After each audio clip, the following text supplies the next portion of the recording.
Respectfully, I have to interrupt you because we're always trying to bring live events to our viewers. This is a press conference from the Health Ministry in Gaza. Let's listen in.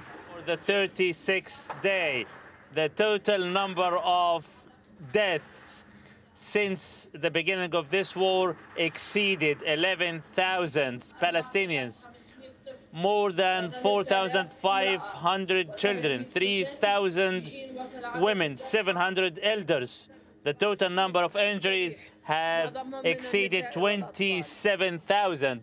Most of them are women and children. The situation across all hospitals has reached unprecedented point in the old history or even modern history, even in the prehistoric area. The Israeli occupation forces continue to bombard hospitals, ambulances, medical crews, failing or turning a blind eye to the international laws, ethics, moralities, or any practice. It is nothing but a genocide war. Indiscriminate direct shelling. As we speak, al-Shifa Hospital, according to the latest reports, the electric power was cut off of most of the hospital. The fourth story of the delivery unit was shelled. The outpatient clinic was also shelled. The outer gate and the main yard and the walls were also shelled. As a result, fire broke out in the ambulance within the hospital compound. And as we speak, the Israeli occupation forces continue to besiege and shell the hospital. The baby-born incubator is now without power. The oxygen suppliers are also out. Now there is nothing but inevitable death. This is what is waiting for the patients and victims. And as we speak, I received the latest number. 39 baby-born were killed. This is the number I just received. 39 baby-born were killed. And the blood of those children are on the hands of Israel and the international community.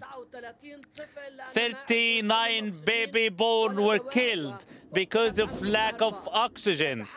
The electric power is of those children, those babies. Their blood is on the hands of the international community in the first place and all the people of conscience. Yesterday, the hospital was shelled by white phosphorus. This is internationally banned weapon. And we are wondering who is responsible and who is responsible for holding Israel to account for shelling al-Shifa Hospital with white phosphorus. A Nas pediatric hospital was directly shelled and the incubators were destroyed. The solar panel producing electricity and water tanks were also destroyed. As a result, the hospital is now without power, water, and now out of operations. However, the medical crews and nurses are still inside the hospital, trying to save lives. They refuse to abandon their duties.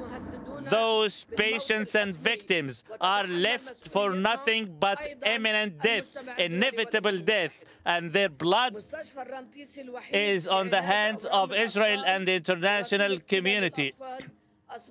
Rantisi Kidney Hospital is also out of operation. It was shelled directly and it was engulfed by fire. And since yesterday, the hospital also is cordoned. The Israeli occupation forces, instead of allowing the delivery aid, is besieging hospitals.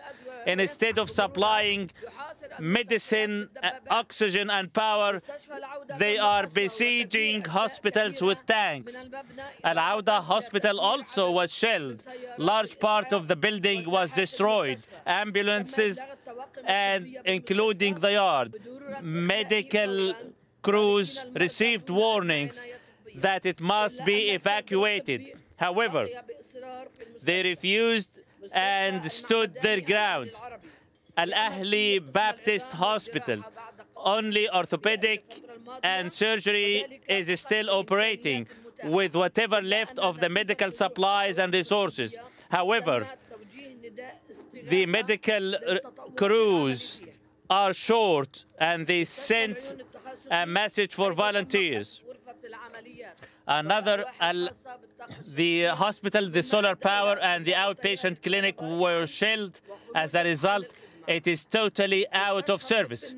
The psychology hospital, it was also directly shelled.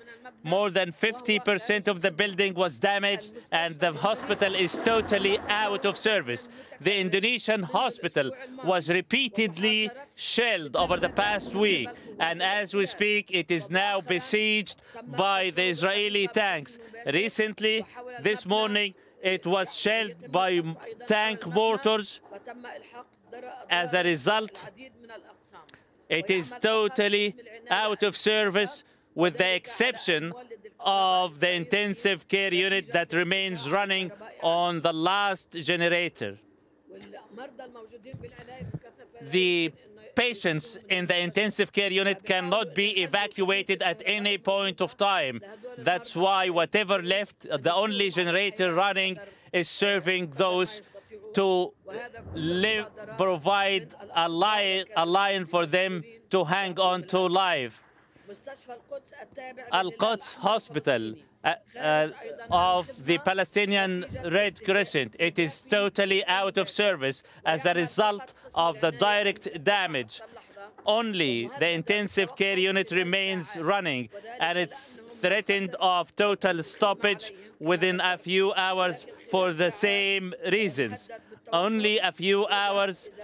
If it comes to a stop, it means all those patients in the intensive care units will face imminent death. The whole world, the United Nations and Israel are responsible for this. The Turkish hospital, the only hospital dedicated for cancer treatment, it was shelled last week by the Israeli occupation forces, and it is totally out of operation. As a result, more than 10,000 cancer patients are left without treatment. What's taking place in Gaza is unprecedented. Hospitals shelled, bombarded, pounded, cordoned. Medical crews, paramedics, civil defense teams are targeted. Innocent civilians are targeted.